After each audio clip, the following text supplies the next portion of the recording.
नमस्कार, आप देख रहे हैं यूपी तक। आपके साथ मैं हूं अमित तिवारी। अकबर के नवरत्न के महल के सामने हुई खुदाई और निकल आया खजाना। और ऐसा वैसा खजाना नहीं, नायाब खजाना निकला है। जी हां, मैं पूरी बात आपको बताता हूं। हुआ ये दरअसल के फतेहपुर सीकरी का नाम आपने सुना ही है। वहां पर स्मारक संरक्षण का काम चल रहा है और उसके तहत हो रहा है उत्खनन का काम, यानी खुदाई का काम।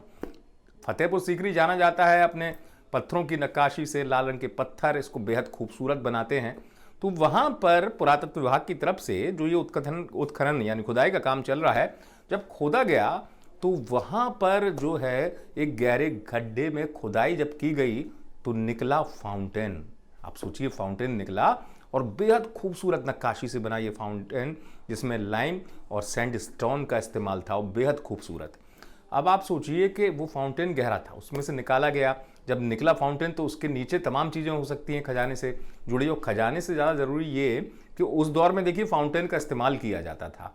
अब लोगों अधिकारी जो हैं वो ये मानकर चल रहे हैं कि सोचिए, उस दौर में वातावरण को ठंडा रखने के लिए ज़मीन के नीचे फाउंटेन बनाया गया था। मुगल काल की बात आपको तो पता ही है कि बेहद खूबसूरत नक्काशी मीनाकारी के लिए मुगल काल की जो इमारतें हैं उनको याद किया जाता है।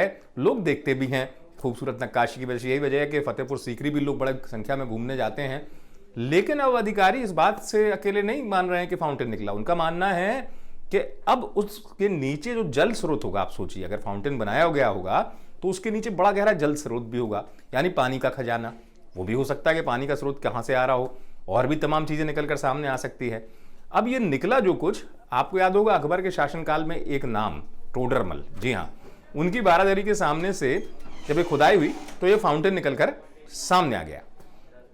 टोडरमल इसलिए नहीं जाने जाते। टोडरमल दरअसल उस दौर में कहा जाता था अकबर के शासनकाल में, अब तो मंत्री वाली व्यवस्था है, तब भी मंत्री हुआ करते थे, लेकिन वो राजस्व और वित्त विभाग के मंत्री थे। ये सोचिए उस दौर में। आज की डेट में जो हम सुनते हैं, आप भी सुनते होंगे, यूपी में भूमि की जो पैमाइश होती है, ये देन भी टोडरमल की थी। ये प्रणाली जो है विश्व में सबसे पहले टोडरमल ने ही दी थी। अब उसके बाद अब आप ये मान के चलिए कि जब खजाने की बात निकलकर सामने आई है तो खुदाई का काम अभी जारी है। मानना यह भी है कि कई चीजें और भी निकल सकती हैं। आप देखिए ना, फाउंटेन जब निकला तो उसके बाद अधिकारियों की भी जिज्ञासा बढ़ गई। उनके मन में भी इस बात की बात आई कि कहीं ना कहीं और खजाना है जो निकलकर सामने वाले आएगा। देखने वाली बात होगी कि इस काम में क्या और नायाब खजाना निकलकर सामने आता है। आप देखते रहें यूपी तक।